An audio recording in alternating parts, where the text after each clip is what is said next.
Hello everyone and welcome to the finals of the World Fischer Random Championship. Magnus Carlsen versus Wesley So. Magnus defeated Fabiano Caruana in the semifinals, whereas Wesley So defeated Nepomniachtchi, and now the two of them are going to brawl it out. It's the same as in the semifinals, so 4 classical games followed by 4 rapid games, and then if the match is still not decided, they go into the 4 blitz games. Classical games rake the most points, so you get 3 points for a win. So without further ado, let's check it out. Carlsen in the first game has the white pieces, and as you can see, the setup of the pieces is almost similar to actual chess. The rook and queen having their places switched, so some of the ideas that work in just regular chess might work here.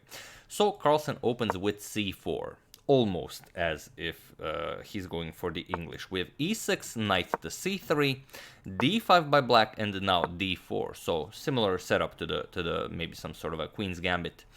We have d captures on c4, sort of accepting the gambit, e3, preparing to recapture with the bishop. So a lot of ideas similar. This is not all that different.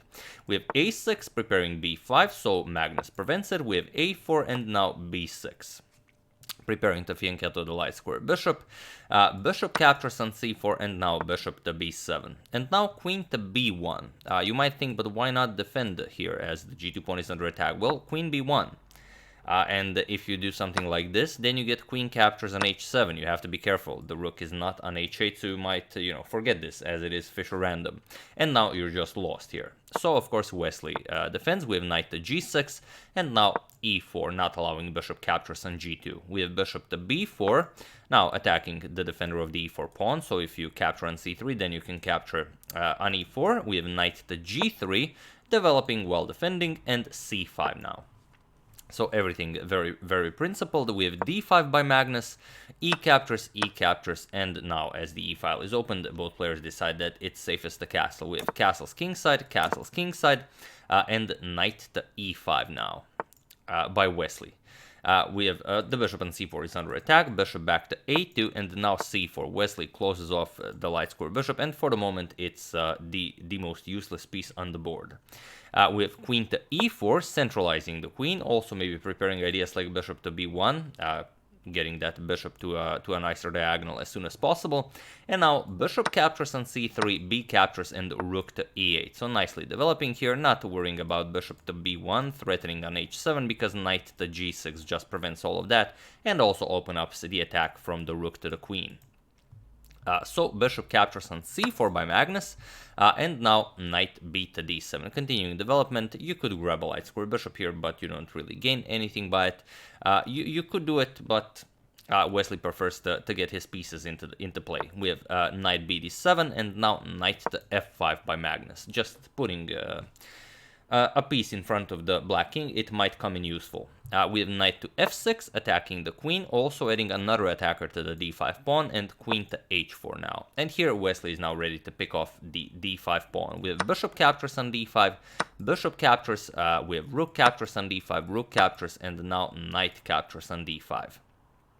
Grabbing with the queen would be too dangerous. If queen captures, then you get knight captures on g7, and black is in a whole lot of trouble. So here Wesley plays knight captures on d5, but Magnus still goes for knight captures on g7. And what's the idea behind knight captures on g7?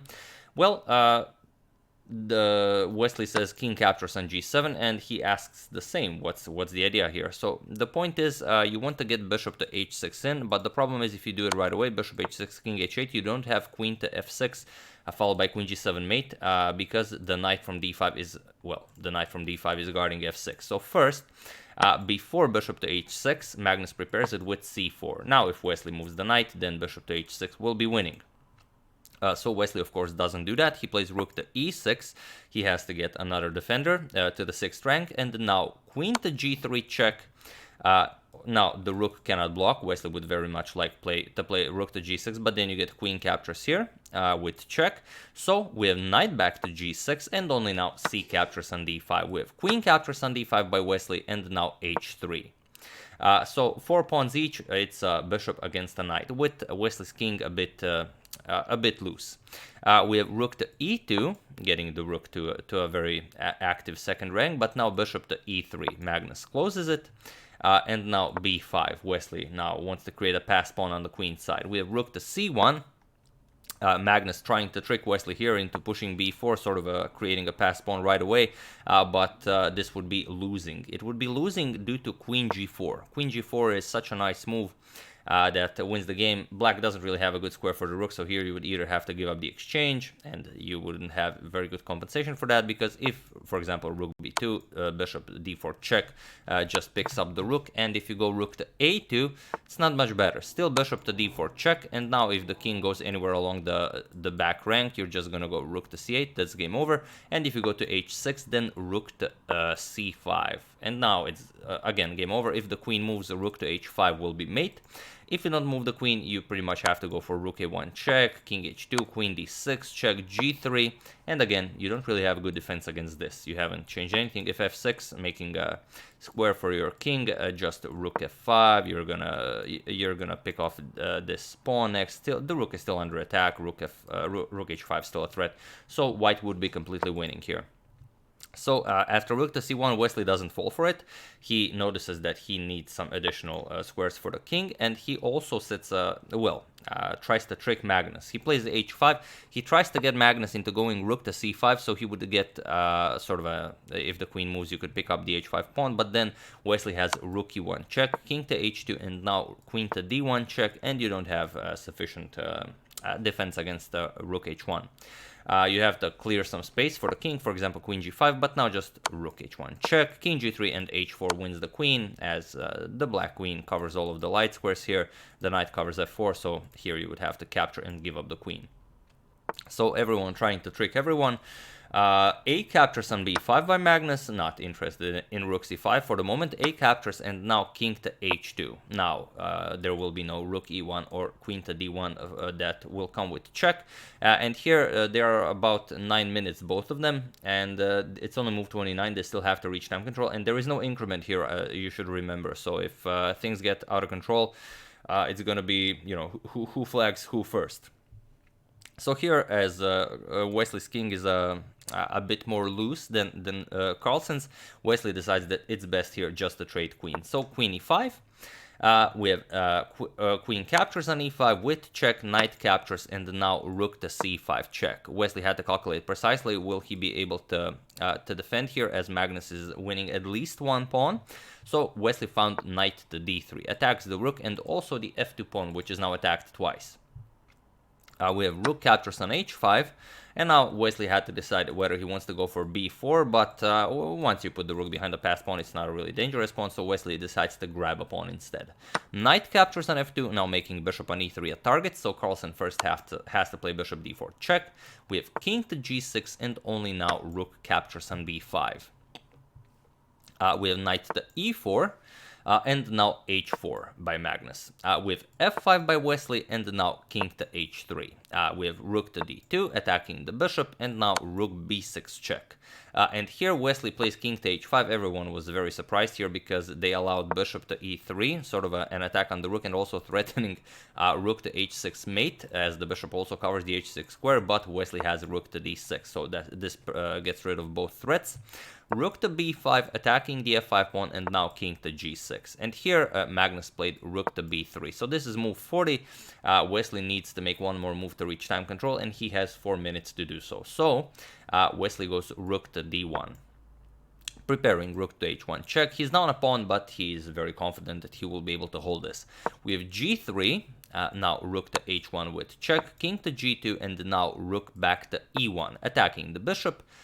Rook to b6 with check, and now king to f7 by Wesley. We have bishop to f4, and now rook to e2, again with check, king to f3, rook to f2 with check, king e3, and now rook back to a2. We have king to rook to b3 now, not allowing any more checks, and now knight to f6, preparing to create a blockade with knight to h5.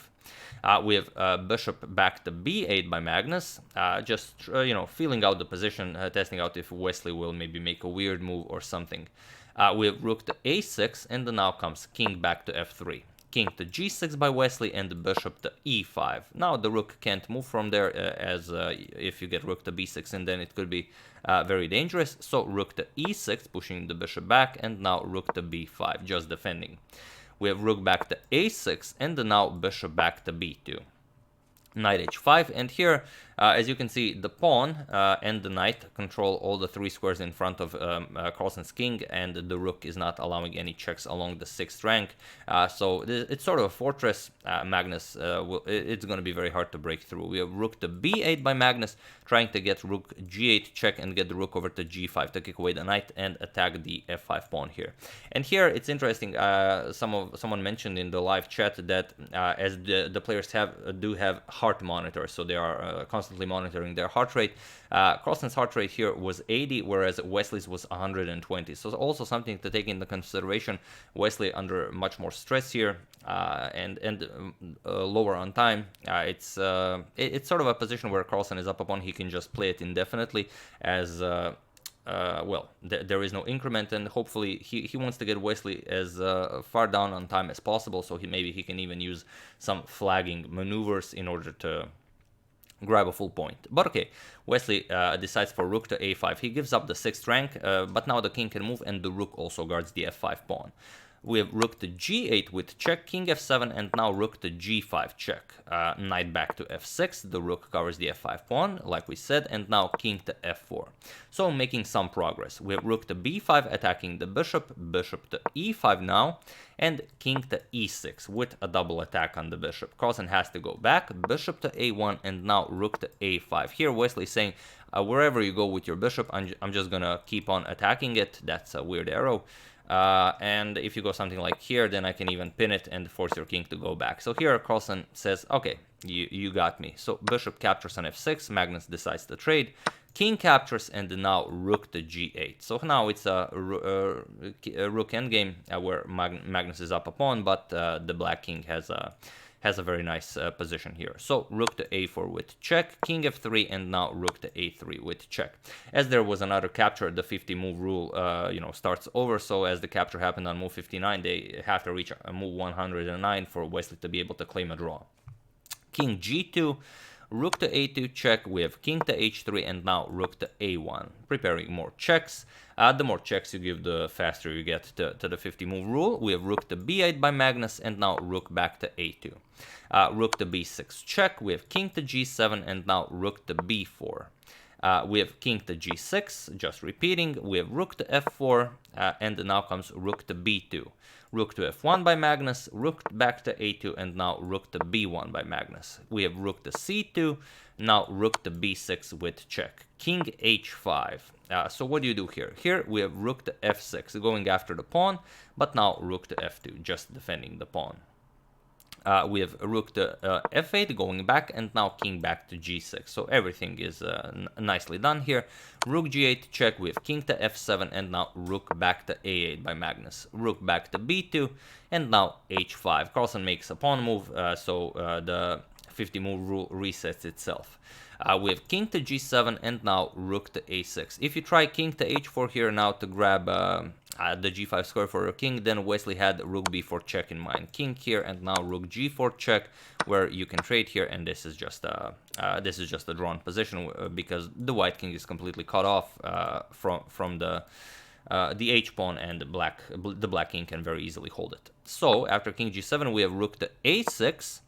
Going for rook g6 check, now rook to b4, and now rook to g6 with check. King f7, and now king back to g2. Wesley starts another series of checks, rook checks, king h3, and rook back to b4, not allowing the king to go for king h4, king to g5. We have rook to c6 by Magnus, and now king g7. Rook to a6, and now rook to c4. We have h6 now with check, another pawn move, so the 50 move rule resets itself. King h7, and now rook to f6, going after the pawn. But now Wesley, all he has to do is to keep control of the 4th rank. We have rook to a4. So the king cannot approach the position, and if Magnus captures here, then you can just capture on h6. Here we have king to g2, now rook to a3, not allowing the white king to enter the game, and here Magnus decided to trade. Rook captures, king captures, and rook to f3. Rook to f3 is basically a draw offer because king and pawn, with the black king being where the black king is a draw. So here Wesley happily captured. We have king captures, and now king to g5. And now the players didn't just agree to a draw, they decided to play it out. and to demonstrate to the world how to draw this endgame. G4, we have king to G6, now king to F4. We have king to F6, going for opposition, now G5 check, king G6, and now comes king to G4. White gets opposition, but it's not a problem. King F7, king to F5, again gaining opposition, but now king to G7. You cannot get your king in front of the pawn, so this is a draw. G6, we have king to G8, and now king to F6, we have king to F8, of course, gaining another opposition. G7 check, king G8, and now king to G6. And here it's white who gets the last opposition, but black is in stalemate, so there are no more moves black can play. That's another weird arrow, so of course this is now a draw. So a wonderful 96 move draw, which really a nice fighting game, and a very nice game by both of them. So that's the first game of the classical section of the World Fischer Random Championship between Magnus Carlsen and Wesley. So I do hope you enjoyed it. I would like to thank Tony Molat Guitar for a contribution to my channel. Thank you a lot, I really appreciate it. As usual, you can check two of my previous videos here. Thank you all for watching, and I will see you soon. Continuing the coverage of the Fischer Random Finals, checking up on the European World Team Championship, and of course on your wonderful suggestions. So thank you all, I will see you soon, and have an excellent rest of your day.